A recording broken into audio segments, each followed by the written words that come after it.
is 36, the podcast. Podcast. 36, the podcast.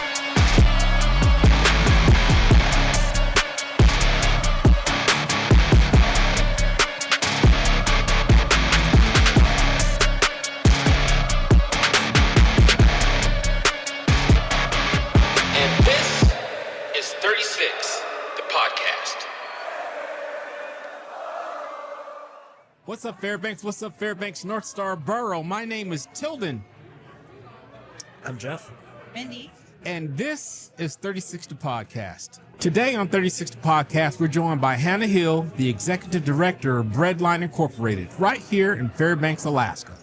Hannah leads one of our community's most vital nonprofits, working every day to address food insecurity in interior Alaska.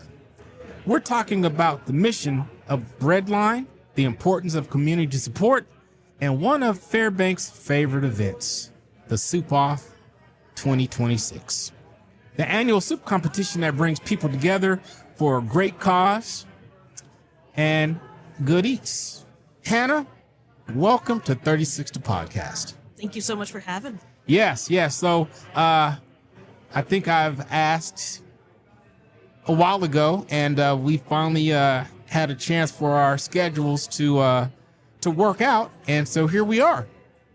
I'm really excited. Yeah. So so thank you for being here, because what you guys do in the community, it's really needed, and it adds a lot of value to the Golden Heart City. On that note, though, what we will not be doing today, because this is a Friday, and you guys know that we normally film on Saturday, and they have a cask that they do every Saturday. So we won't be doing that today because it's Friday and they don't do that type of stuff on Fridays. However, what we will do is we have a little change up. Since this is 36 the Podcast, and let's go back a little bit. 36 the Podcast, it was a group of us sitting around this right here table back in January or so of last year, I think it was. Yeah. So back in about January, right? No, it's December. The idea started in February. Okay. So back in December, January last year, we were sitting around this table, and somebody made the comment after a good conversation, man, this would make a good podcast. And so the wheels got to churning, and we made a podcast, and we called it 36 the Podcast. Now, the reason it's called 36 the Podcast is because before Hoodoo got their liquor license, you were only allowed to drink 36 ounces of beer here. So over 36 ounces of beer, we had conversations. So that's where 36 the Podcast comes from. Clever. All right. So since it's not Saturday, and since this is a show where we drink beer and discuss stuff, do you drink beer, Hannah? I do drink beer, children. Okay, and so what would be your go-to beer on after a long hard day serving the community at the Breadline? I always enjoy a delicious Kolsch. Okay. Now, it's pathetic. I'll tell you what. I'm a complete and utter Philistine when it comes to beer. Yeah. I like a yellow beer. Yep. I like it to be very cold. Yeah, exactly. And that's really it. But I was a bartender for 13 years. So there's a lot of beers that I appreciate the pour of. Okay. I love the way that a beer feels when you pour it, the way that it fills a glass. And historically, Hoodoo beers, actually, not sponsored, have been excellently beautiful pouring beers. I've always enjoyed them in particular. Okay. All right. Well, once again, we have Madam Mayor, Mindy O'Neill. She's sitting in for Brandon. Brandon, he's still doing hockey dad stuff. I think they went down to Anchorage this weekend, so they're down in Anchorage this weekend. So once again, we have Madam Mayor, and she's filling in. Madam Mayor. Nice to be here. Do you drink beer? I love beer. I'm from the Midwest. It's Okay, all right. And now, so what? Okay, are you a Pilsner? Are you an IPA? Are you a lager? Are you a stout? Well, I like beer so much I have to, I have different beers for different situations. Oh, okay. If it's a regular day, it's an IPA. Okay. I'm a big IPA person. I like the hoppiness of it. I like the floral tendencies. But if it's a Sunday morning, It's a dark. It's a dark beer. Okay. Dark, Okay. So yeah. like a stout, A oatmeal. stout, yeah. Okay. Right. All right. Yep. All right. Good deal. Jeff, what about yourself? I mostly just stick to the IPA. Okay. So you're an IPA guy. Just just straight up, I'm an IPA guy. Is there any particular IPA, any particular content? Because those IPAs, they'll get you. Oh, I don't know, man. I mean, I mostly drink the Hoodoo one, so Uh-huh. Oh, I have a keg at home. They So. got easy ones. They got fruity ones. They got crisp ones. It's bespoke. yeah. Well, he's just an IPA guy. He doesn't really like. Yeah. He's kind of quiet sometimes. No, this is like my preferred IPA right here. So. Yeah, Hoodoo makes a pretty darn good IPA. Okay, look, I'm gonna be honest with you, and I take a lot of slack for this. I'm a Pilsner guy. I'm a Miller Lite guy. However, when I'm at Hoodoo, so when I'm at Hoodoo, I do. Now they came out with their own Pilsner, so I'm all over the Pilsner, but Kolsch is my go-to, and they got a bitter, they got a Kolsch, and they've got the new Pilsner that was released like last week. So between three of those, I'm happy right now. I don't know what else to do. It's Pilsner. I didn't know. Yeah, exactly. So on that note, what we're going to do is we're going to get into some questions. Are you ready? Yes. Okay. All right. So, Never been more ready. all righty. So on that note, Hannah, for listeners of 36 Podcast who may be hearing about Breadline Incorporated for the first time, what is the organization all about, and who do you serve here in Fairbanks? It's a big question off the bat. So the Breadline is an anti-hunger organization. Okay. Broadly. And we've been serving the Fairbanks community since 1984 in many iterations and many different places. But the mission's always been the same, making sure that we're feeding people and affirming lives. Okay. So we run a weekday soup kitchen, and that's probably what we're most known for. That's the Stone Soup Cafe. That's our longest and biggest program. But we also have a very successful culinary job training program. We run an unfenced community garden in downtown Fairbanks. We're part of the community meals program at the Southside Community Farmers Market. We also do youth projects with other local agencies to get kids involved in volunteering Okay. from an early age. Okay. Plus many more, but that's the long and the short of it. Okay. All right. Good deal. Okay, so since you're the executive director, what brought you to the Breadline Inc., and what made you say yes to taking on this role? It's funny. Originally I was the administrative coordinator at the Breadline. It was my third job so that I could pay for college. And I took the job, and I was hired by Jennifer Jolis, her administrative coordinator. And when she was interviewing me, she said, "Where do you see yourself in 5 years?" I, being some kind of way, said, "In your seat."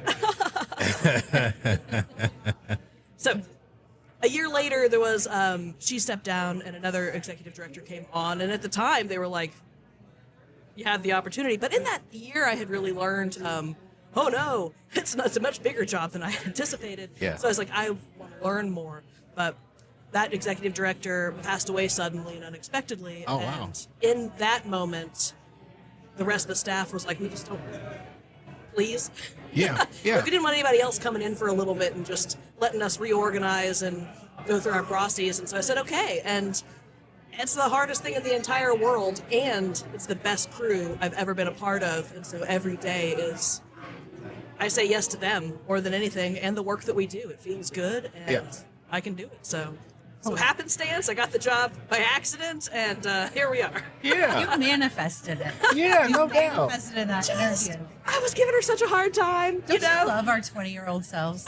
Our really young-year-old selves, or you're just cocky? Yeah, that's awesome how you put that out in the universe, and it came true. I think it was even before that, because before any of this, I'd actually applied for the executive director position, again, very much like on a whim. Years previous, when it came open, I was like, yeah, sure. What's the worst that's going to happen? Say no? And they were like, you have no experience in that. So yeah, some amount of manifesting. So the Breadline does absolutely incredible work. So from where you sit, what does food insecurity look like to you in Fairbanks? Fairbanks. Alaska at large has such an interesting, using interesting in like big air quotes, interesting landscape for food insecurity because we are such a unique state. The size of us is difficult, so a lot of times food insecurity can look like food not making it out to villages. Food can sit on a runway when the plane can't fly and just rot in a hangar. Nothing to do, can't fly, can't get out there, so then there's just literally no food. We also have issues of food insecurity around the ways that people historically got food in Alaska. That impacts a lot of people locally. Fishing not being as good, hunting being more difficult. And in these circumstances, people oftentimes can't provide in ways that we have abundantly in the state. So in Fairbanks itself, while we are on the road system, we have planes that fly here regularly, we do have a lot of wealth inequality, like anywhere, like everywhere in the entire world. So food insecurity just looks like not being able to make ends meet. And some of the things that I know about it are that people will almost always choose food last when they're experiencing struggles. They will pay bills, pay rent, pay for medicine. They'll absolutely make sure their children are fed first, and they're the last ones on the thing. So food insecurity looks like somebody without any other choices. Right. So if we can provide a hot meal in a safe space, we're doing that. Right. Okay, so what's something people might be surprised to learn about who uses the Breadline services? Well, I think kind of back to Mindy's question, like what does food insecurity look like? Oftentimes I think when people think of somebody using a soup kitchen, they're like, oh, it's somebody who must be homeless. But that's not wholly true. Like certainly we serve folks who are unhoused, but also we serve a lot of elders. Bunches, people. Okay, now so what's an elder? Like it so elder and senior, are they two different things? No, just two different ways of saying a similar age bracket. Somebody perhaps out of the workforce. Seniors. Okay, so is 57 considered a senior? I think it really depends on your life. Okay. AARP's got opinions. I was gonna say, according to AARP, it are. they're trying to send me stuff already. I mean, because they're young. I'm gonna tell you what though, just to segue a little bit. I love soup, right? I know you love soup. Like I eat soup every day for real. Like I go somewhere and eat soup every day for real. And sometimes I look at your chefs preparing the stuff for the Breadline, and I'm like, oh my gosh, I wish I could go in there and give me a bowl of that soup. But I digress. You're welcome. We are literally for everybody. Anybody wants to come have a meal with us, it's welcome, and it's not like anybody has to qualify for it. We're there for anybody that wants real good food. We've had all kinds of folks come have meals with us for all kinds of reasons. Oh, really? I think it's great, Okay. Yeah. All right. Well, look here. You see that soup being good, come down. I'm going to pop in there for real. I'm going to pop in there for real. Yeah. Okay, so on our podcast, community has been a big theme with us. We've interviewed the food bank here, the mayor of the borough mayor. Mm-hmm. So how does the Fairbanks community show up for Breadline Inc.? How don't they show up? I tell you, everything that is accomplished at the Breadline is accomplished because the community supports us. Yeah. We have something like 150 volunteers across our programs throughout the year. Oh, it's 150 people that get up at 7 a.m. to come do some who knows what, and it's astonishing. Or they haul our recycling, or they go and do the food bank pickup 3 times a week, or they work in the garden, or they just come to cleanup day. Help the soup off. There's so many ways that people show up for us because we have a staff of 6. And last year we served 73,327 meals. So 6 people don't do that. Yeah. But 156 people? Yeah. Okay. All right. 6. So let's talk about one of Fairbanks' most favorite events, the Soup Off. Yes. How long has it been going, and how did it become an annual event? This is maybe the 12th. Oh, I should have done more research. It's been going on for ages. And I think one of the funnest things about the Breadline broadly is that for years and years and years, at least since we've been in the building that we're in now, which was 2012, January 2012 is when we're in our own home, our very own place, right? Yeah. And a lot of foodies were involved with the Breadline at that point in time. Just like, again, Jennifer Jolis, right? She had Movable Feast here in Fairbanks. known foodie folks. And so there's all these people that are just professional food people. They started the culinary program, hiring professional chefs. So all of a sudden we had this like abundance of people in the industry with incredible talent around food. So a lot of really fancy food fundraisers started popping up for the breadline. Yeah. There was the former Fairbanks foodie fundraiser. That's one that hasn't happened in a few years, but we would bring up a professional chef who was from Fairbanks that had since left Fairbanks to go be a professional chef in somewhere else, right? Huge, amazing, multi-course meal. And the soup-off is an extension of that because now, A, soup, we're soup kitchen, A, it's funny, but also knowing all these people in the industry, know chefs, know restaurants. With our culinary program, a lot of the people that participate are people that have helped our graduates get jobs. You know, they do interviews, we do on-site visits of different things. These chefs come and help us out at the soup kitchen all kinds of ways. Like the culinary program from UAF is all the time in our kitchen for a number of reasons.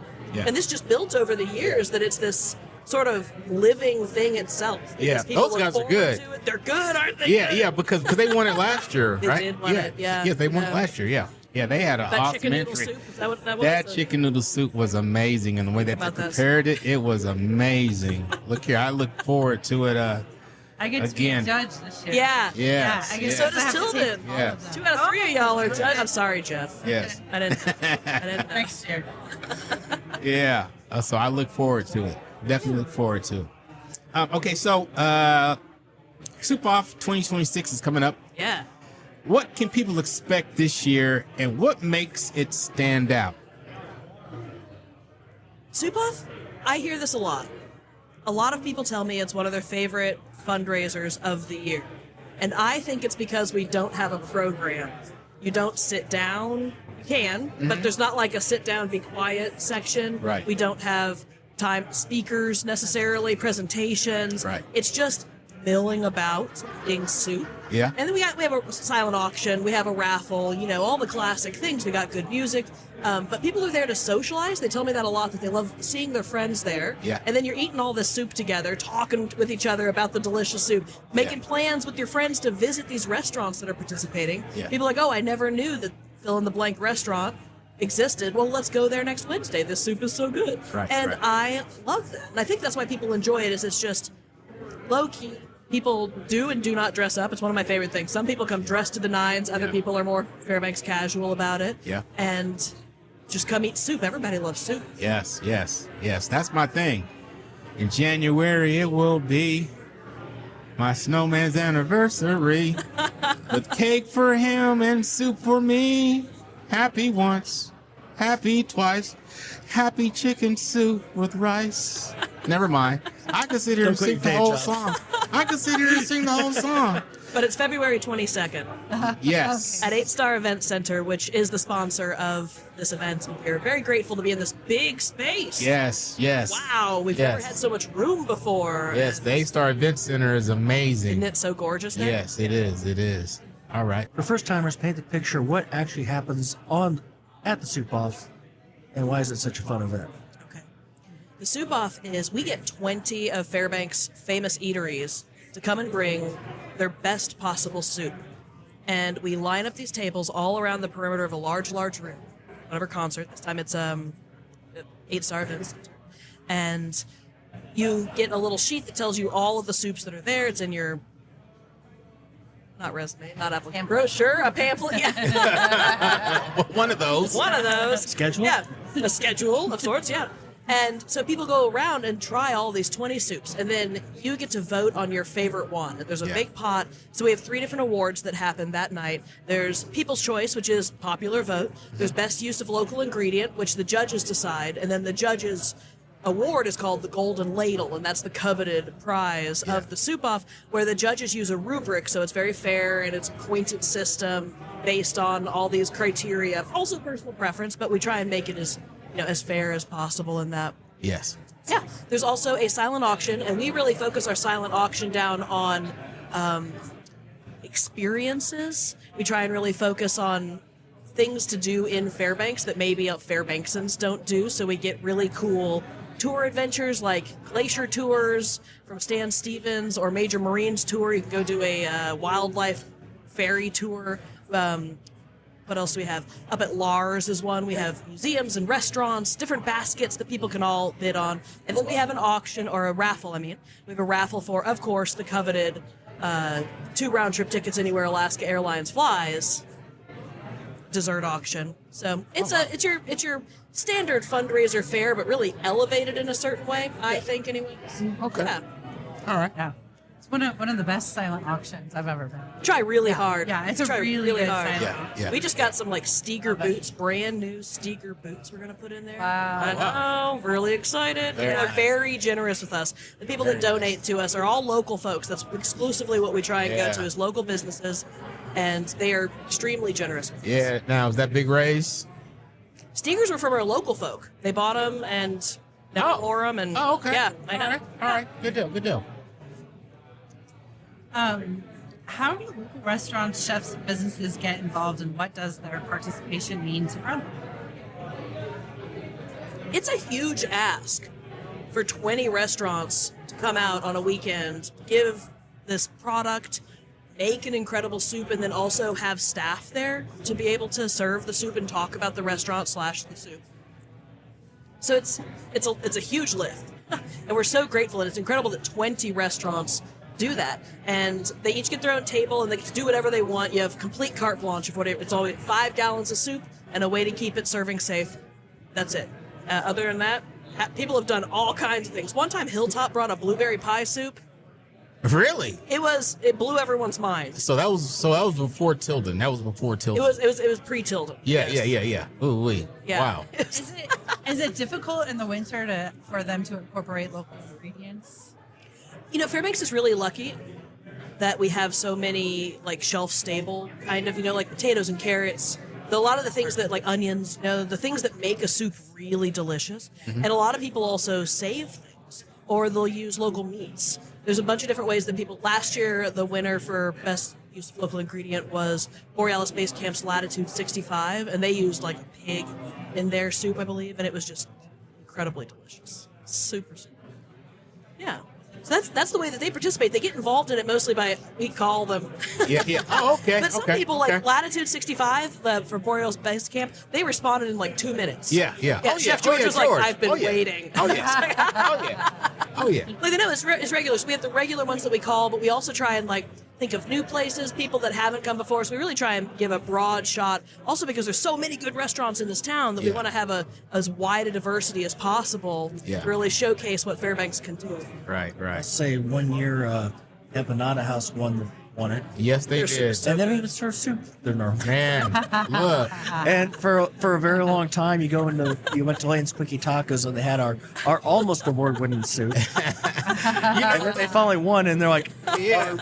it's official. It's now an award-winning soup. Yeah, I was there as a judge that year for Lane's and Empanada House. And man, look here, I'll tell you what though, bro. That soup from the Empanada House, it blew our minds, bro. Yeah. It like blew our minds. It was like, what is this? This is amazing. I mean, hands down. What kind of soup was it? It was from their native country, and it had hominy. It had pork. It had some type of Not like a chorizo, pork. but it was like a sausagey pork sausage. Yeah. So I forget the name of it, but they have served it. They have served it at the Empanada House. Yeah. You just have to watch their Facebook page because they will serve it every so often. Okay. But this soup, like, I still get all giddy about this I soup. can tell. Like, I get all giddy about this soup, Yeah. right? The toppings they used on it too, it was so balanced. Yeah. Nuanced. Yeah. And so, unfortunately for everybody else, that's my gauge, right? Like I judge. I still remember, and I remember how I felt when I first took a sip of that soup, and it, like that's the gauge I'm gonna judge you at. It's like, is your soup gonna make me feel how I felt 3 years ago?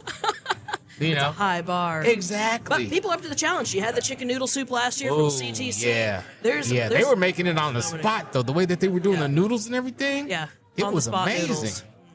Wow. Okay, so Is it me or okay? So it's me. Okay, so let's see here. Okay, so beyond being fun and delicious, how does the Soup Off directly support Breadline's mission? In a couple different ways. Our mission itself is feeding people and affirming lives. So Yep. we just love feeding people, even if it's a fundraiser. Yep. And in terms of affirming lives, it comes down to the fact that it's an opportunity to talk to 300 people in a room about our work. Okay. And it's really an awareness raising as well. Like I said, we don't have a program, we don't, but we utilize a lot of materials to sort of passively talk about our work. And always when I'm walking through the crowd, I hear people talk about the Breadline and they talk about hunger. They're there to do a fundraiser, but they're also talking about why they're there. Yes. It's like the more we can get community education and people really understanding what's happening in the hunger landscape in our local community, Okay. the more we can do. So Right, it's right. powerful in that sense. It's also a money fundraiser. Yeah. Yeah. True. It provides us unrestricted funding, which in the nonprofit world is the golden standard. It means I can buy heating fuel, you know? Right. I can do what I need to do in order to keep the lights on, and it's a really great to have some of that on hand. Okay, so I don't know if this is an appropriate question. I don't know. So aren't you guys subsidized a little bit? No. Oh, really? Yeah, we're an independent nonprofit, and that surprises a lot of folks. But Oh. we're not affiliated with a government or a church or anything like that. So most of our income, it's not indelicate. I'm always happy to talk about our finances. Yeah. Most of our income comes from local donations, just individuals. Oh, wow. Yeah, Okay. providing funding for our work, which is incredible. Well, that's kudos, and so Yeah. that says a lot about the local community. Yes, it does. Ooh, Yes, it tell does. them about the Subaru. The which? The Subaru. Don't you get like yes. So one way that people support us locally, so this is like a corporate donation comes Yeah. through us, right? It's Subaru Share the Love. Yep. And that's through Kendall Automotive here in Fairbanks. And so for a portion of the year through this national project, Yeah. they donate, I think it's like $250 per new Subaru sold. Oh yeah, Brown look here. Oh look here. Oh look here. We're green. Like we're green. That didn't affect And I us. was like, that we didn't keep going. Yeah. Amazing. Yeah, we're green. Like, look here, 36 the podcast, we're green. That outage right there that you just saw didn't affect us. Oh my goodness. Yeah, we got a thing better in this. Oh, well done. But to the Subaru, like that's one way that they donate to us. They've been doing this program, Subaru Cares, for years, or Share the Love program, as it's called. And they donate. It ends up being like tens of thousands of dollars Yep. that they give to us. But at the last time I was down there, I was picking up. They did a food drive also. I was picking up the check, just saying hi to the staff down there. And at the same time, they were running a co-fundraiser to get these really cute stuffed animals into sick children at the hospital. Oh wow. And I was like, on top? Yeah, No. yeah. And it's one of the reasons why we love working with local whatever it is, because the heart is Yeah. here for community. And that's Yeah. the point. That's the point, all Yeah. in all. No doubt. No Yeah. doubt. And- Okay. It's on you. All right, so do you have a favorite Soup Off memory or moment when really captures what the event is all about? Oh, I do. I'll tell you. So it's a little selfish, kind of. But it's like, okay, it's a thing that like very few people get to see of Soup Off, which is my favorite part. But there's always some time when I come up in there and we'll be talking to the crowd, looking around, and can just see all these faces looking up at the stage. Tilden, you probably know, you've been a judge before when everyone's like focused and listening. But it's all these people that you love having a good time. Yeah.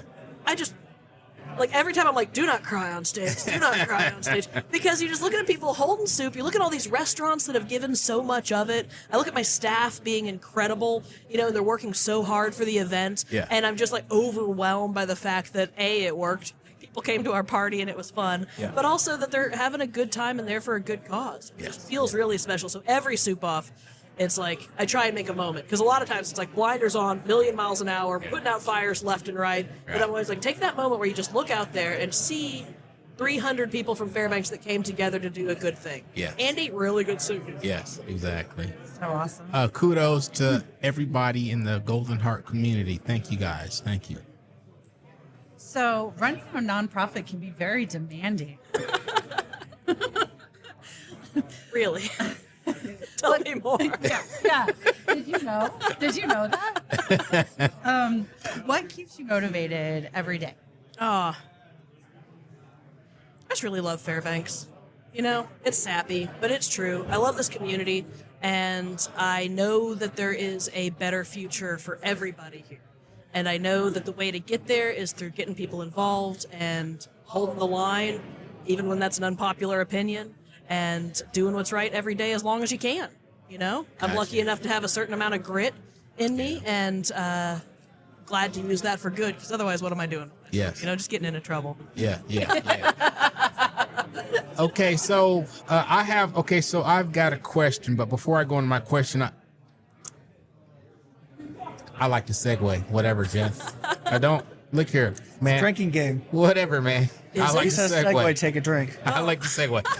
Okay, so before I ask my question, though, I've got another question that's going to lead into my question. 3 questions. Okay, so anybody, whether it be a little girl, a little boy, that aspire to do what you do one day, what advice would you give them?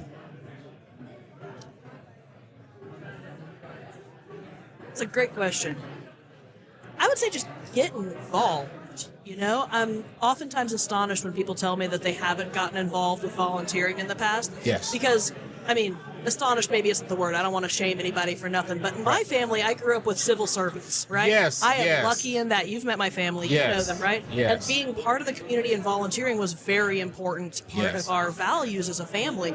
So by the time it occurred to me when I was fairly young and writing resumes, I was saying things like, I have 10 years of experience in nonprofit volunteering. And I was like, Right. and that meant something to a lot of folks. So as I moved through the nonprofit world, which I've continued to be involved in my entire life, you learn the ins and outs, you learn the little secrets of things, Right. so that when this elevated job came available, it wasn't like, holy moly. But also, I had the connections in town of people I could lean on. Yes. Because I did not know how to do my job when I came onto it. And I was like, Yes. oh man, if I tank the bread line, I'm going to be so upset with myself. You know? Nobody knows how to be an executive director. Nobody knows. No. But when you can reach out to people who are already doing it, people who are in the field who I can just be like, I'm not crazy, right? Like, this is a thing, you know? And so just I had, you know, like Mindy was definitely, when she was working with the Cold Climate Research Center, being able to reach out to people who had similar experiences and just give emotional support. Right. That all was predicated on years of just being in the nonprofit world. Yes. And in Fairbanks, you just got to be in a place. Yeah. One of the great things about Fairbanks is that we're small.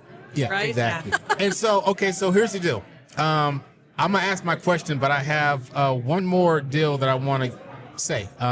So, full disclosure, I know the Hill family personally.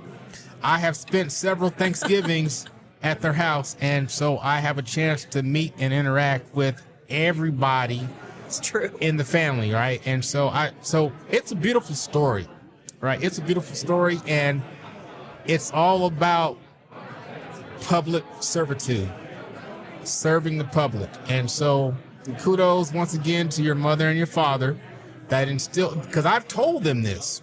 So they instilled this in all of you, and it's amazing that you guys continue to carry this on, you know? So it's just a beautiful you. thing. So on that note, let me get to my question. Okay, so looking ahead, what are your hopes and goals for Breadline Incorporated over the next few years? If I'm just dreaming audaciously for a second, But now, so keep in mind, whatever you dream for and wish for, it does come true. got it. This particular monkey's paw that I'd like to curl. Our building is old. Yes. And we are doing larger work than the little walls can fit. You know, we actually got that building through part of the city of Fairbanks, relieving a debt burden from it so that it was able to be a purchasable amount for us. Right. And that's so cool. We were able to start all these programs because we had a home of our own. Like previously it was just soup kitchens. So once we were able to have our own building, able to do the culinary program, the garden, the youth program, and expand all of our stuff, start the earned income that we do that pays for our programs also. All of that was possible because we had a place to live, right? It's definitely a metaphor for our Right. daily work also. Right. But now we're just pushing at the seams. You know, every day our soup kitchen is packed to the gills. People sleeping on the floors. People everywhere. Oh, you know, wow. you try to step over folks because there's just so many humans in there. We can't take on more earned income because there's not enough room in our kitchen. right? To do it, we need more staff. Where do you put more staff? There's no more places. We're 3 people deep to every office. Our ovens are collapsing. It's like, it's just everything, right? And it's because it's an older building, and a lot of our equipment we purchase secondhand because we're a scrappy little nonprofit doing what we can do every day. And it's lasted us since that 2012. And also, I can tell you, in the last 10 years alone, the breadline has seen a 96% increase in service. Oh, good Lord. 96. 96%. 96. 96%. 96% of that. 60% of that happened since 2002. Oh, wow. Yeah. So if we were like a making money business, we'd be doing real good for ourselves. Exactly. But we're not. So we continue to do this upscaled work just in a tiny, crumbling building. And so I manifest for us a new space that's bigger and more modern and is meant to be a commercial space, something with walls and doors that work all the time, boilers that make sense, built in this century, I don't know. So that's really what I manifest for us. And we're doing it step by step. The thing is that need is really outpacing our growth, like as an organization. And we are growing. We are needing as much as we can, but community need is just outpacing our ability. Because every couple of years, I'm like, we're going to start a capital campaign. This is it. We're doing it. And then it's like a pandemic. And we're like, okay, so maybe not. All right. I was like, okay, we're going to do it. We're doing it. Capital campaign. They're like, or snap backlog at the state level. God, you're like, no. Did you guys have a program that will for like people to maintain your equipment because it is older and it does need to be maintained? Do you guys have a program that anybody who is wanting to learn how that skill can come in and they maintain your equipment, and then probably you get like an appliance store or local appliance store to donate whatever part is needed to be repaired? I think like if wishes were fishes, that would be a really great way to go about it. But we have what we call a Franken building right now. Okay, so you do have So in a sense, we've had this in the past. Okay, and all right. Right now we're really trying. We're at a point where we're at with our stuff that like we need high-powered, individualistic professionals, like not even like jack of all trades. I was like, we need to hire specialists to figure out what. Because every time anybody comes in there, they're like, "What? I know." They're like, "Why? I don't know." But this, I know. Like, I'm just trying, man. So it's very much like, and it's because it's kind of like everything, right? It's the hot water heater and the boilers and the HVAC and the So, I mean, we're taking care of things one thing at a time, and we're just going to get through it like we always do. But if I'm manifesting something in the next couple of years, the magical fairy godfather gives us $1 billion and getting $1 million. That's not even what a building costs anymore, but something along those lines. And we're able to grow into the space that we can, or we combine forces with another local nonprofit doing similar work. Have some ideas. We have some feelers out. We've definitely in the process. We got a lot of folks in our corner trying to manifest this because it's good. But we want to keep going with community meals. That's something that we're like so proud of over at the Southside Community Farmers Market. I want to get more involved in local stuff, dig in deeper with some of the youth stuff. Also, we have a real room to move over there because kids love cooking, and we have chefs. So let's go. That's the same thing. It's just like space and time, but we're figuring it out. Slow but process, and it's very solid. So I want more of what we're doing. Me too. Yeah. Okay. All right. So, John kind of plugged in this little segue, but my bad. If somebody listening wants to support the breadline, and we're going to put in the show notes also, but how do you get a hold of you to volunteer or donate? Love it. People can always contact our office. Our phone number is 907-452-1974, and our email address is info@redlineak.org. We also have a website, redlineak.org, and people can always come by our office. We love to talk to folks. Our office hours are 10 to 2, Monday to Friday, or by appointment. We have a small crew of early birds, but we're always happy to meet outside those hours. Okay, so check this out. I'm going to segue again. All right. Because that's what I do. And I hope, look here, I hope y'all playing the Segway game get drunk, all right? Okay, so. It's Friday night. It's Friday night. So, having said that, piggybacking off what Jeff's question was and your answer. Okay, so you can find us on social medias We're on Spotify. We're on Pandora. We're on Apple. As far as the audio, if you're watching this, you know that you can find us on YouTube, right? We're also on Facebook. Our hockey dad, Brandon, he's the webmaster for the Facebook page, but it's 36 the podcast on Facebook, and you can find us. What I'm going to do is all of the links that are associated with Hannah and the bread line, I'm going to put those in the description, so you'll be able to click on those if you feel, if it's in your heart to support. The links will be on the descriptions. Madam Mayor, once again, where can we find you on social medias? You can find me on my official mayor page, Okay. Mindy O'Neill, Fairbanks City Mayor.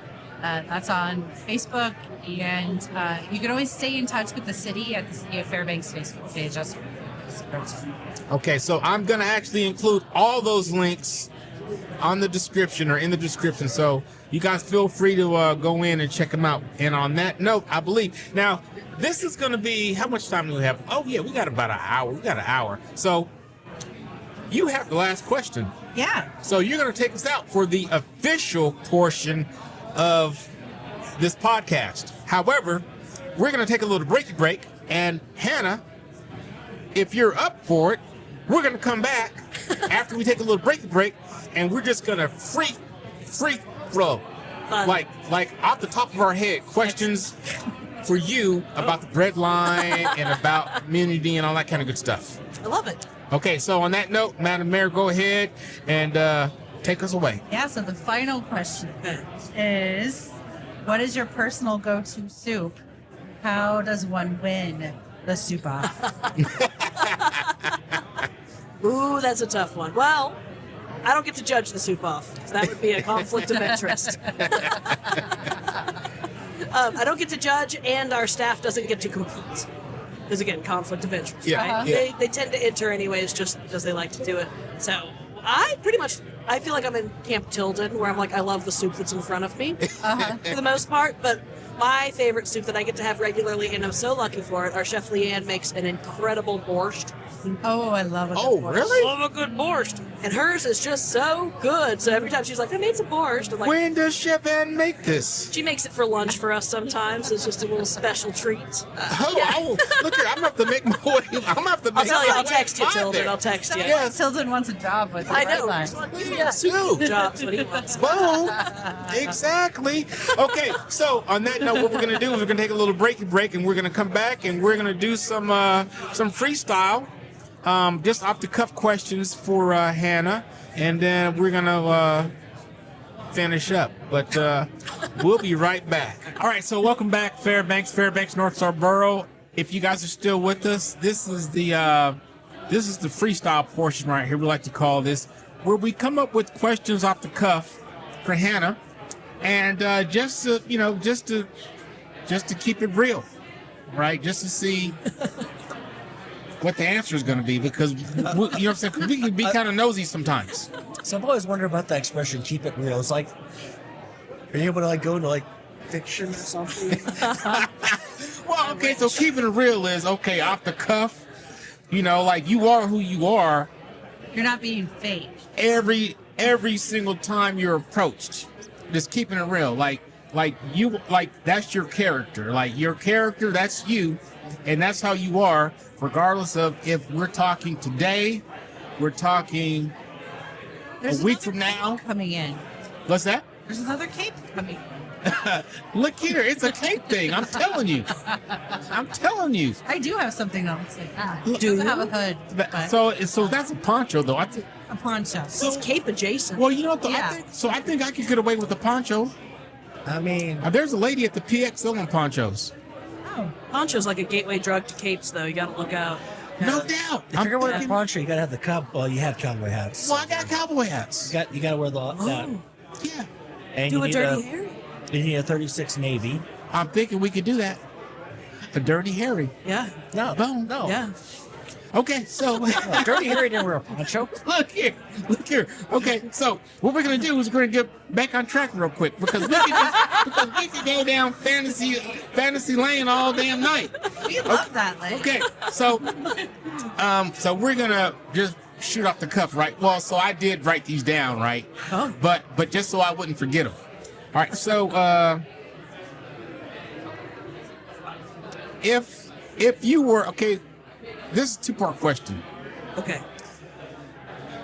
Who is a famous person that you would like to meet? And if you met him, what would you like to discuss over a cup or bowl of soup? Oh. Why does it have to be a he? Yeah, I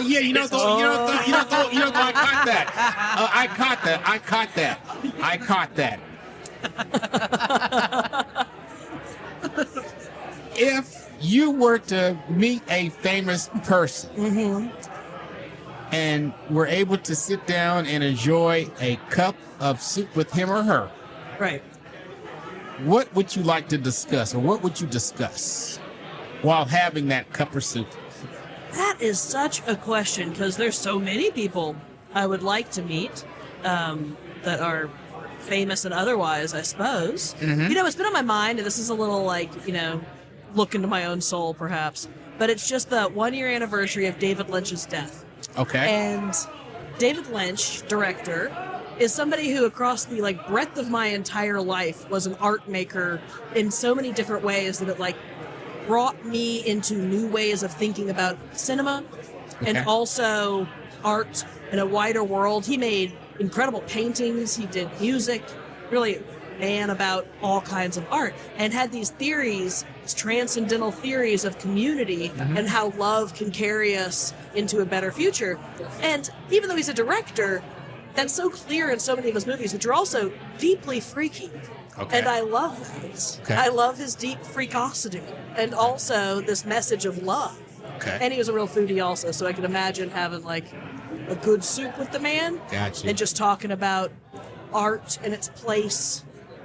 Well, we have art in order not to die of truth, right? So Yeah. that's what I want to know about. Yeah. Yeah.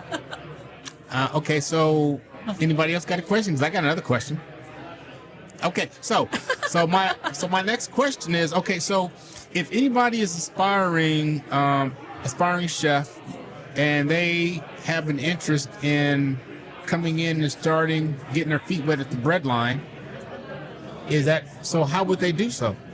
Well, we have an excellent culinary job training program that's Oh, you available do? to anybody. All of our programs are free Okay. to anybody who wants to come along, and this is a really great first step for folks. Okay. Maybe you've thought about you want to go, maybe further your education at the UAF, but you're not quite ready to make that commitment. Right. Or you just want to shape up some of your culinary skills. A lot of people that have gotten ServSafe certification in the past want to re-up it and just kind of keep it out of the field for a while, want to see what's fresh.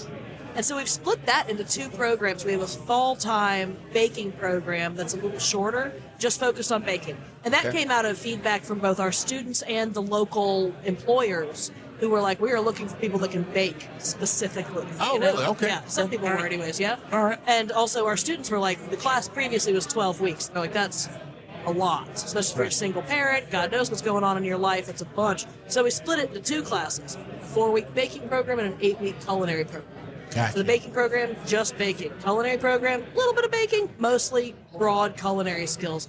Gotcha. Different chops of knife, sanitation, that's a huge one. Taking how you order, how you inventory, how you scale recipes. It's really good. It's also very humbling. The first class, the first session, is making peanut butter and jelly sandwiches from a recipe. Peanut butter and jelly sandwiches from a recipe. No one has done it right yet. What do you mean no one's done it right? Everyone thinks they know how to make a peanut butter and jelly sandwich. What? Everybody knows how to make a. Do you know how to make a peanut butter and jelly sandwich? Exactly. You just two Yeah, slices Jeff. of bread. Jeff's got it. So here's the thing. Boom. They're giving you a recipe. And Okay. you're just going Okay, to grab recipe. 2 pieces of bread, you're going to grab your knife, you're going to go jelly, peanut butter, Bam. done. Boom, done. Call it a But the day. recipe is going to be like, first take your bread, apply peanut butter, then spin around 3 times or whatever. throw a pinch of salt over your shoulder of the gods. And apply jelly to another slice of bread. place breads together, cut at a 45-degree angle, cut off the crust if you're one of those Philistines. Something like that. Oh, wow. Exactly. Because it's really about, with the culinary class, it's not about what you know, it's about what you don't know. And it's about coachability. You got to be able to yes chef. Yeah. You have to be able to yes chef. Yes. Yeah. And you don't yes chef. So someone's like, I know how to make a peanut butter jelly sandwich. And we're like, well, to date, of the dozens and dozens of people that have completed this class, no one has done it right. Wow. So Oh, wow. No one reads the recipe. nobody reads the recipe. And that's the lesson. The lesson is read the recipe. Huh. Yeah. I'll be darned. Okay. I mean, I can make a peanut butter jelly sandwich when I was 5, so... Yeah. Also, like, you know how to cut carrots one way, and the chef's like, but I want batons, and you're like, but I do them like this, and it's like... I want julienne. And You're like, yeah, but I asked for baton, not julienne. So do a baton, and you say, yes, chef, and now you know 2 ways to cut carrots. Yeah. It's hard lessons to learn, because you know. I'll be damned. So I'd recommend that if people want to get involved with us in the culinary world, that's the stepping stool into it. Yeah. But we also have opportunities for people that are working professional chefs to come be a celebrity guest chef at the Southside Community Farmers Market Community Meals program. That was my next question. That was my next Jumping question. ahead. Okay, so Wait, like, I have a question about the program first. okay, go If you don't ahead. mind. Go ahead. So, is there an application process? How does that? yeah. How does one inquire and get into the program? Yeah, there's an application process, which is a little intensive. Our program is oftentimes separated out sort of into different classes depending on what is going on in people's lives. So we try and kind of put together classes also that are meeting people's needs where they're at, because we try and have really small classes also. So it may not be always optimal. Not everybody should be in the same class together. So the best way to get involved is to just reach out to our office. The application is comprehensive for this reason, because we're trying to meet a lot of folks in a lot of different ways, and fill it out. And then the class is twice a year, so we give you a call and see if it's a good match, and Awesome. talk to your uncle. Love it. Yeah. Awesome. Okay, so okay. Okay, so don't laugh at me, right? No promises. So I try to cook sometimes. I mean, because I'm a foodie. So I think that, I think naturally all foodies kind of sort of get in the kitchen sometimes and try to cook up some stuff, right? Guest chefs. Like, I would love to come down and cook up a batch of collard greens for y'all. Yum. And so how many would I have to feed so I know how much I would have to prepare before I commit to this though? Like could I be a guest chef and come down and put together a batch of collard greens? Well, I can give you an idea of what Chef Matt does every day, right? Okay, Chef because- Matt is our soup kitchen chef. Because I'm gonna do it with the Instapot. I got some big Instapots though. Better be some real big Instapots. This This is sort of the gag, is that every day we're like, we don't get to know how many are going to come through. Oh, yeah, We exactly. don't know. No rhyme, no reason. Is Right. it cold? Busy. Is it cold? Dead. Is it Right. raining? Busy. Is it raining? Dead. Who knows? Right. Right now, we're averaging about between 120 and 150 meals in Holy- the morning times. Holy smokes. Give or take. In the morning times. Yeah. Our meal service is at morning time. Okay, all right. We always joke, dinner, it's what's for breakfast. Got it. What's time? What's time? Gotcha. Yeah. Gotcha. So Chef Matt comes in every day, and he sets up our coffee pots, of which we have 3 5-gallon urns of coffee. Mm-hmm. And you get those percolate, because it takes about an hour and a half for them to get ready. And then he puts together about 5 gallons of oatmeal, usually some kind of fruit. 5 oatmeal. gallons of oatmeal? 5 gallons of oatmeal. And he makes 5 gallons of soup, give or take, every day. 5 gallons every day. Every day, Monday through Friday. And then whatever entree he's cooking, like today it was a big old pot of chili mac. It's Friday. And we love a comfort food on a Friday. And he made a beef and vegetable with rice soup. I don't remember what the oatmeal was. It was fruity sometimes. What? Yesterday it was raspberry. I don't know. It was gone by the time I got there. So Okay, I don't know. so I'm gonna I don't retract my. I'm gonna retract my. I'm gonna make It's a y'all some lot. collard greens. People oftentimes are like, well, can we give you like our leftover half a chicken? And I'm Yeah, we whatever. can, You use can make stuff, like but stock out of that, but we do. Oh boy, howdy, do we make so much stock out Yeah. of so many things. I Yeah. would think that the Costco rotisserie chickens make a lot of stock though. They could, yeah. We're like on a turkey scale though, Oh. really. So we bake off turkeys and use those in stock. Oh wow. A lot, Okay. a lot of stock, turkey. curd chicken A lot stock. of it's rich. I mean, one's a folk festival, or Yeah. Yeah. Yeah, all kinds. We do pork bone also, though. Like, whatever we have left over. The other thing we do is we hire professional, high-powered chefs. Everybody who cooks at our culinary program or at the soup kitchen are professional chefs. Chef Matt has been cooking professionally for like 35 years. High-end restaurants. He was brought up here to open Lavelle's. This is Chef Matt, right? Oh, wow. Like, he opened Lavelle's. He was the lead chef at that point in time. He's always worked these high-end, big volume kitchens, and when he got around to a certain point of his life, he was like, I want to do something that's... so when did he quit working That's at meaningful. Lavelle's? Pardon? When did he quit working at Lavelle's? I don't know. He quit working at Lavelle's. He started working for us 11 years ago, and in between that, he worked on Fort Wainwright. Yeah, because Lavelle's is no more. Yeah, Lavelle's is no more. Yeah. R.I.P. Lavelle's. No, he opened, like, when they opened in 2001, they brought him up here to be there. Oh wow. To open the restaurant, which is a job that people have, is opening restaurants. So he was that guy for them. So it's like serious. Or like Chef Marisa, who runs our culinary job training program. She's a high-powered chef out of Chicago. She did like the major Denali restaurants working down there, and this is who we got. So Right. Who was it that did the TV show, reality show, whatever? that did- Lizzie. Oh, Lizzie. Hartman. oh yeah, Yeah. Has she done anything for you, or? she has been a judge last year, right? Yeah. Last year she was a judge with Soup Off. Yes, she Pretty was. certain that was She was. last year. It's a blur.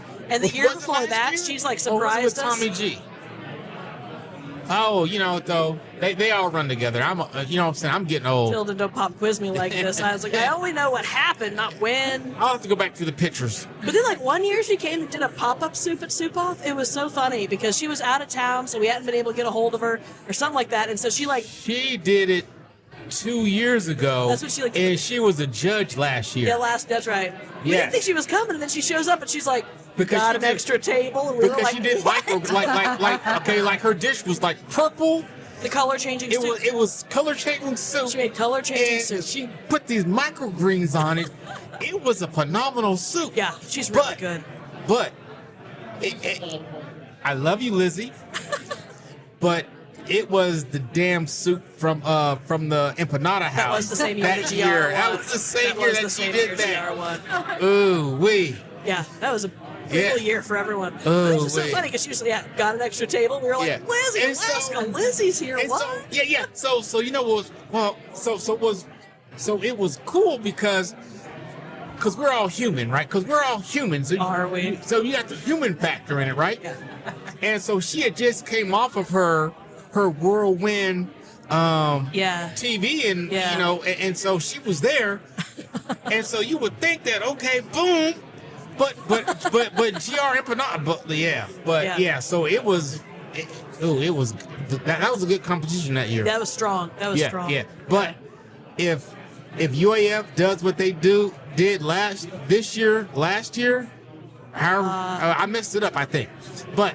Because they were making the damn pasta on the site and This putting pasta. in the water. Yeah. I'm like, Saffron noodles. oh, wait. They are, sadly, UAF is not competing this year. Well, look here. That's good for all the other contestants. Well, we got Chef Sean as a judge. Oh, okay. Powerhouse judging team this year. You, wait. Yeah, I'm I pretty can't wait. excited. I'm very Yeah. excited. We got both mayors, Tilden. Oh, We really? got Fairbanks foodie herself and also Chef Sean. Oh, Fairbanks Foodie's going to be Fun. there? Yeah, I read her High posts all power. the time. yeah. Yeah. She's for real. Yeah, she is. And she's all over the place, Yeah. too. I'm like, I'm going to ask her. I'm going to be like, how do you get, because she's in Anchorage, she's over here, Oh. she's over there. She's all over the damn place. I'm like, how do you do it? Anyways. Trust fund. Apparently so. But yeah, Hannah, I have a question for you. Yes. Not soup kitchen question. Okay. Oh. So, as the new Fairbanks City Mayor, I want to know, in what ways has the city worked with Redline, and in what ways can we improve or support affirming lives in food and mouths? Most recently, I would say one of the greatest things that has come for us out of the city is your collaboration with Fairbanks Integrated Community Services. That has been enormous for us because when the emergency service program shut down, these many year and a half ago or whatever, things got hard. Things got real hard real fast. For those that don't know, the emergency service program is a mobile unit that comes around and helps folks that are either they're having acute crisis of some kind. It could be intoxication. It could be a mental health issue.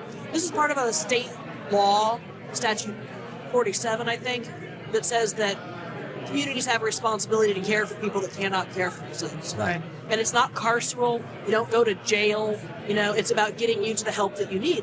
And that program had been run by like a private security company that dropped the contract. So recently, the city, through help with the borough, back when we were at the borough, got Fairbanks Integrated Community Services, which is a new nonprofit in town, to come back up. And they're doing like 11,000 times as much with wraparound services, casework. So we are getting folks connected to help. Right. And they come down because we're open. Right. We're open all the time. Right. Also, the community paramedic, Melody, is a godsend. Oh, yeah. And having her help, just another adult human, so we're not having to lean on EMS, as a resource for a lot of things, because we're like, this is just a person that probably has pneumonia. A person with pneumonia who is unhoused needs to go to the clinic. Right. Melody can come and take a blood pressure, make sure that they're stable, don't need to go to the hospital. Right. So you divert from first aid or first care. And you you go to the appropriate place for a person to get appropriate care in a non-carceral de-escalation situation. So those two things coming back online and back online, have been night and day in terms of overall wellness. And we did get a second community paramedic So funding. excited! Yeah, so we're So super excited. about Yeah. that. It does huge work in this town. It makes a difference. Yeah. Now, so we recently interviewed Ann from the Fairbanks Community Food Bank. Right. So do you guys ever do any type of collaborations? Do you ever get together and do things? Well, they donate food to us 3 times a week. Oh, Yeah. okay. Yeah, we have people that pick up Monday, Wednesday, and Friday from the food bank. So a fair amount of the food that we receive and that we use in our daily meal services comes through the food bank. Very generous. Okay. Very, very generous. Oh, okay. Yeah. Okay. We also have a lot of collaborative on volunteers. Yeah. A lot of our volunteers also volunteer over there. So there's a lot of good connections that get made that way. Okay, so expanding on that without using the word segue. Here. So expanding on that. So what would be your dream? Because I always talk about collaborations, right? So I want to see Tommy G collaborate with Lane's Quickie Taco. I want to see DW Grill collaborate with Great Harvest Bread Company. Collaborations. Okay, so collaborations. What would be your ideal collaboration in your arena in the community? Who would you like to work with? That's Listen up, Fairbanks. Right. Listen up. We're lucky to work with so many people already. Okay. Like again, in the same way that we have 150 volunteers making everything work, same too with community partners with other organizations. I think about community meals as an example, right? Okay. So that's through the Southside Community Farmers Market, which is a project from Calypso Farms. Okay. So we're working directly with Calypso Farms to work with 16 different farmers and growers and ranchers to get fresh product to make a free meal for anybody that wants to come down to that program. Right? So that's right there. 17 people, 18 if you count the celebrity guest chef. 18 people on one Tuesday. And that's like normal, right? Right. Normal. Right. And so it's hard to say, who else would we like to work with? I would give Just throw some names out there. No, it's good. Well, I was talking to Mindy about this a little bit before, and one of the things, if I'm dreaming, it's about deepening the work, but also kind of bringing some stuff together. Yeah. So I would imagine, in my perfect world, we would get to work closer with Hope Link, which Okay. does the overnight warming center. Okay. So we're morning time, they're nighttime. And if we had both a shared home that more work could be done out of in a more structured way. Yeah. Again, both of them are working out of places that are not like we're fairly commercial because we've been over the years we've done that. Yeah. But we're still we got like household toilets in our bathrooms, and every time I'm like, why isn't this like a commercial toilet? You know, every time I'm trying to fix a little plumb bob in the back, and they're in a garage. You know, so it's like we're all doing what we can do, but I imagine both of us having the resources and the space to be like sturdy and dig in. So is it just a matter of somebody donating a commercial proof like grade toilet to you and installing it? Or, if anybody wants to give us commercial toilets, come on down. Or does the piping and the pipes have to be readjusted and redone for that to happen? Since our sewer collapsed, we're doing great. you know? So we're really upgraded. We're really out of the wooden stave. Okay, so basically what you're saying, Hannah, is that if anybody would like to donate commercial grade toiletry to the bread line, that you would accept it. Oh, we'll absolutely accept it, yes. Okay. But in terms of like working with other organizations, it's kind of like that. I would love us just to have more space so that like when the community paramedic comes along, because like we love the city's community paramedic program. Yeah. There's like a separate space for them to do stuff in and not just on our floor. You know? So that's like the. Okay, go ahead. I was gonna say, have you tried hitting up the unions? We have had really great collaboration with the Carpenters Union over the years. They've done a number of really awesome stuff for But us. not like the guys that do like heating and all that sort of thing. No, haven't really considered it because it's like, you know, people gotta pay the bills. It's hard, you know? You need new toilets and stuff like that, so hit up the pipe fitters and that kind of people. Yeah, it's a great idea. So I got a question for you. How much time do we have left? I'll say so we got 30 minutes. It takes me about 10 minutes to break this down. We got time. Okay, so. I just want to say thank you. I've had a great time with y'all. I love hanging out and talking. Yeah. So thanks for also changing the time because I got my own radio show on Saturday, which is why I haven't been able to do it. And that's just, it's big of you to change the time and be willing on a Friday. Well, thank you for coming out. Yeah. Thank you, Madam Mayor, for adjusting your schedule. Absolutely. Jeff, as always. Furniture here. And so, on that note, we have a little bit more time left. Are there any more questions? No more questions. Oh my gosh. Okay, go ahead. We beat the whole soup off like a dead horse. But we never actually asked you about the Stone Soup Cafe. Oh. Okay. We oftentimes take it a little for granted, I think, because it is the program that's been going on the longest. So I'm always like, everyone knows, but so many people don't know. Yeah. Which, because like we're a nonprofit, we don't have like a marketing budget. So people who have not needed our services or haven't known someone who needed our services oftentimes don't know. Thank you. Yeah. So that is Monday through Friday, 7:30 to 9:30 a.m. Regardless of holiday or anything else, we are there Monday through Friday, always. Yeah. And it's delicious. So there's Chef Matt always makes fresh oatmeal, a fresh soup, a fresh entree, and then we also have sack lunches to go for folks. Okay, And- so just to be clear, yes, it's not just soup. it's not just soup. No. Damn it.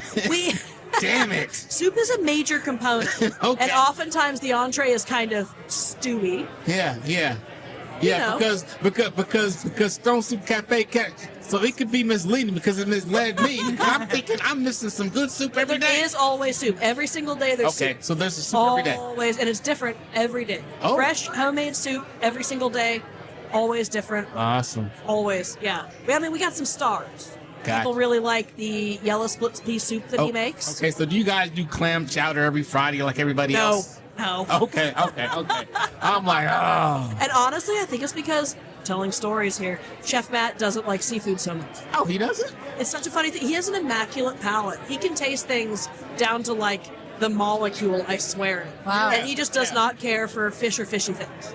Oh, wow. So it's a distinct lack of fish or fishy things at the Stone Soup Cafe unless we score like really good salmon or really good halibut, Yeah. And in that case, big fat pans of it. He'll cook it for sure, but he's not like going out of his way. So clam chowder, nah. Yeah. Like today was like a beef vegetable with rice soup. Very simple, but also like that's what people love. He really leans into what people want the most of, and we try and kind of balance the meal to the soup. He's very conscious about that. Yeah. So today it was a very brothy soup because he made a chili mac for the entree. So that's like very like dense and carb forward. So we made a nicer light soup. So you don't just have, because if you had clam chowder and chili mac, Right. rolling people out the door. Yeah. Right. Yeah. But we also are able to partner then with a lot of local, because again, name of the game is community, name of the game is working with other folks, because we are tiny. But with many, many friends, we're able to do a whole bunch. So we get people from the Food Bank of Alaska, their SNAP outreach team comes to Fairbanks, drives and flies to Fairbanks to help people fill out their SNAP application or find out where they are in the process. Like I said, we got community paramedic there on the regular. We got the public health nurses. They come down. People from Tanana Chiefs, Fairbanks Native Association, all their various programs come and spend time with us, meet up with folks, do casework there. And so it's more than just soup, more than just a meal. We're trying to be a safe place that is community and also connecting folks and services as much as possible. Gotcha. It's a casual environment. How much food do they go through every day? Well, so it's about, meal-wise, it's 125 to 150 hot meals, and usually a bit more sack lunches. Okay, now, so do you guys prepare a set amount every day, or does it matter, or does it depend on how many people come through the door? How does that work? Well, we're so small. That's a great question. And part of the thing is, like, we're tiny. I cannot press on that enough. So if we were a larger kitchen, we could make more food. Right. So oftentimes when we're busy, especially in the summertime when we're busy, we run out of food every single day. Just out of food every single day. Because we can't cook more. And so you have to turn people away after a certain amount of time. Oh, we just go through it. No, we don't have to we're not throwing away food. No. Like you have to turn people away. Yeah. Well, we're always hell or high water so far, we've always been able to have sack lunches. Okay, so what's a good time to get there? Okay, so what time should a person get there if they want to be guaranteed something to eat for that day? Usually the first hour we start running out of things. And it's usually first hour, Tilden, it's bananas when you see what's going down there. So usually it's the first, we run out of soup and oatmeal first, and then we run out of the hot meal. And then it's just sack lunches. So you oftentimes, by the time we close, if you check us out on Facebook, Breadline AK on Facebook, Instagram, and YouTube. And we're going to put the links in the description. In the description. We post our daily meal counts, both of what the menu is and the amounts that we serve. So oftentimes you'll notice that there's more sack lunches than hot meals. That is because we ran out of food. Okay. When you see that number discrepancy, that is us running out of food. And so are you guys putting together sack lunches as you need them throughout the day, or you only prepare so many? We have we really think having choice is really important for a lot of folks. Okay. And a lot of times when you're living just like hand to mouth, you don't get choice. Right. You get some sack of food shoved at you, and it's like, get what you get, don't pitch a fit, right? And that's a way of doing things. And True. So we have like bins out. We have a lot of volunteers, and also we've just been doing this for enough time that people know the routine. Right. So we have a number of types of chips. Okay. You can pick the type of chip that you want, or there's a number of granola bars, and you can pick the granola bar you want. That goes down the ways, but it's always chip granola bar, some kind of fruit. And that might be dried fruit or trail mix or fresh fruit if we get it, if we're lucky. A sweet treat and a sandwich. Our goal is to give people 2,000 calories a day. If you ate all of our stuff, that is about 2,000 calories, which is the super minimum, especially if you're outside. Especially, but you're like not going to starve to death right away. Yeah, I know. So I was active duty, and we used to have MREs when we went to the field. I was going to say, that's like one MRE. That's half an MRE. Like MRE is like 1,500 calories, and we used to eat 3 of those. And we used to eat 3 of those a day. 4,000 calories in one MRE? Yeah. And I used to eat 3 of those a day? Yeah. Metabolism is a when you're young and doing stuff, I can't do that no more because I don't do PT no more. But no, an MRE PT is since 2008 when I retired. Basically, one MRE is an entire day's worth of nutrition. But you still get hungry though. Well, yeah, because of the bulk. Okay, so on that note, I've got to be a good moderator. Okay. And so it's time for us to say goodbye. Hannah, it was a pleasure to have you on today. Don't mind. Thank you very much for having me. This has been a delight. Madam Mayor, thank you once again for filling in for Hockey Dad. So happy to Host. be here. Yeah, happy to be here. Love it. Fairbanks, North Star Borough. My name is Tilden, I'm Jeff. I'm Mindy. And I'm Hannah. and this was 36 the podcast, and we are out. It's Peace. 36, the podcast. Podcast. 36.